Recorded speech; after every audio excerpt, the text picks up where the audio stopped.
I think that one of the single biggest challenges for investors is understanding that dividends do not matter.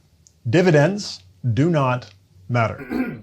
Excuse me, sir. I kindly disagree. Why? Well, because here's the dividend for you, a dividend for you, heck, even a dividend for you. So today we're going to analyze how dividend stock history works, how to better understand it, and how to know we're getting a good deal when we're trying to get that high yield on cost. So let's jump right into it.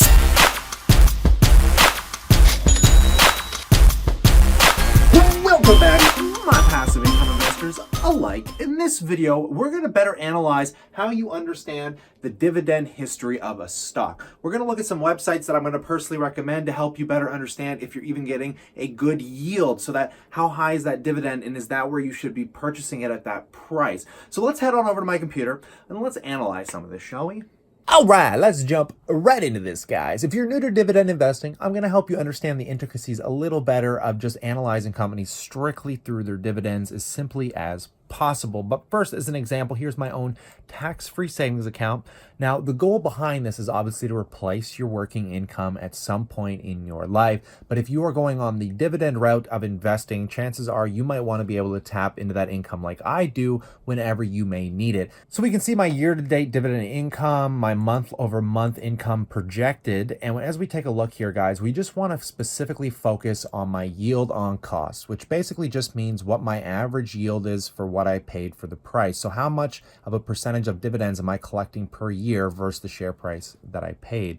And we're going to specifically use CM as an example, but this is the Canadian part of my portfolio. And down here we can see the US part. And this is how you're going to be able to tell if you got a good yield on cost, because I got a really cheap price on Microsoft and Apple. So I'm getting a very healthy dividend yield versus the share price as of today. But more importantly, like I said, I want to focus on CM. We're going to use some of the Canadian banks because these banks are very well known for paying very healthy dividends. Now, I'm going to show you how I overpaid for this, and I've done this notoriously in the past. And if you consider subscribing and sticking around, you'll see my portfolio, the mistakes I personally make that you're going to be able to learn from. But we're going to start off with just CM. So currently I got a 4.93% yield on cost per my shares over a year. But currently on CM, if I was buying it today, I would be getting a 5.15% dividend yield.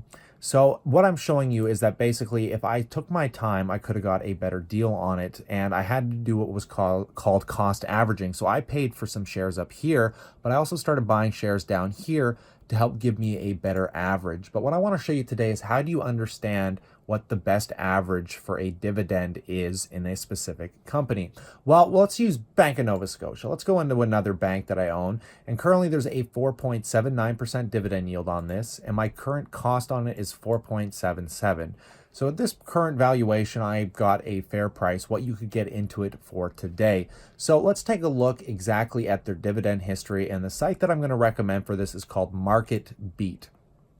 Check this website out because it does something that a lot of websites don't do that I really, really enjoy. They show you the year over year if the dividend is increasing, which is what we want to see because it means the underlying business is growing. But more importantly, we want to know at what price would be the best price to pay to get the best yield on cost. And the way we're going to find that out is by coming in here. So if we look at the date announced, so we can see the day they announced the dividend quarter over quarter, because these banks pay quarterly.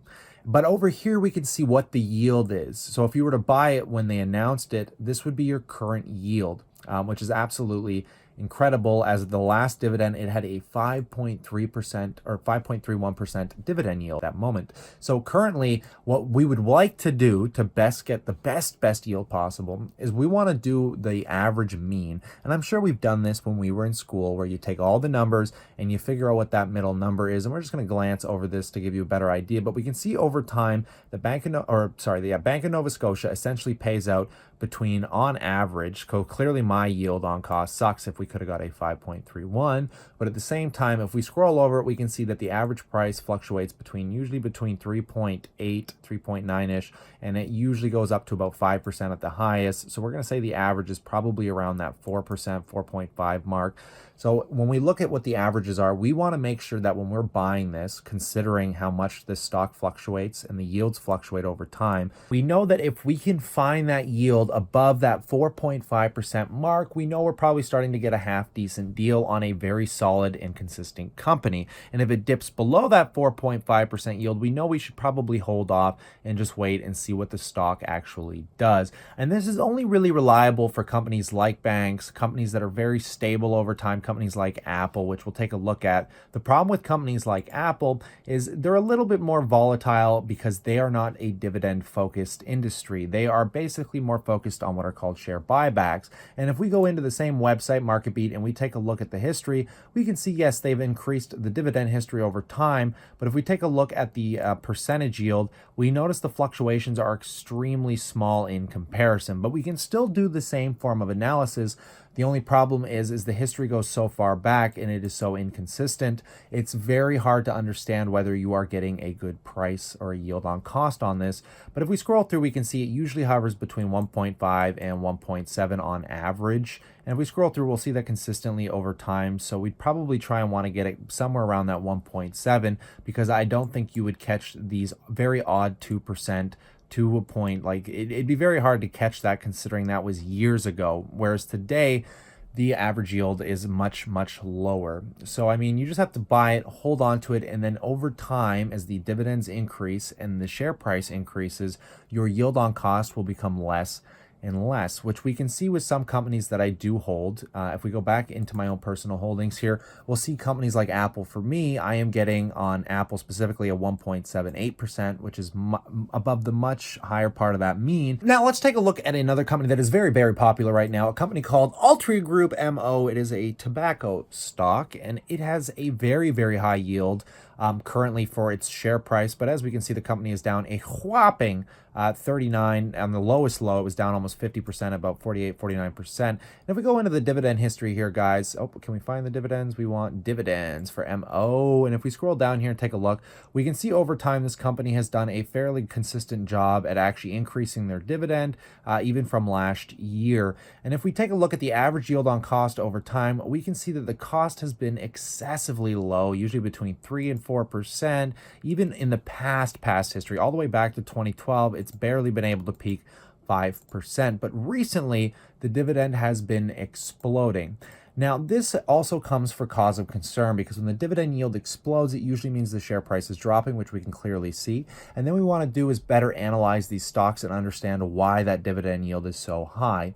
And if the balance sheet has not changed and that dividend yield has increased, well, that would lead to some speculative aspects saying that this stock might be in discount territory. We're not doing that in this segment just to take a look at the dividend history, but I just want you to better understand that this is one really fun technical tool that you can do to find companies that might be considered discount companies and might be able to get you closer to your retirement if these are good, stable companies, or at least maybe helping you change your baby's diapers. I mean, a 7.2.4, I said that weird, 7.24% dividend yield, that's pretty incredible because that means every $100,000 you put into this company, you'd be making about $7,200 a year starting. Most companies do not offer that with stability. I personally own MO, so sorry if I'm kind of gloating about this, but just looking as a dividend investor, this is something very important. Remember, if you enjoyed this, consider slapping a like and subscribing. This really helps the channel out, guys. Here, as I've been working really hard on finance, learning about dividend stock investing. You can even follow my 6-figure dividend stock portfolio, learn from me, and maybe hopefully I can learn something from you. So stay cool, stay awesome, guys. I look forward to chatting to you real soon.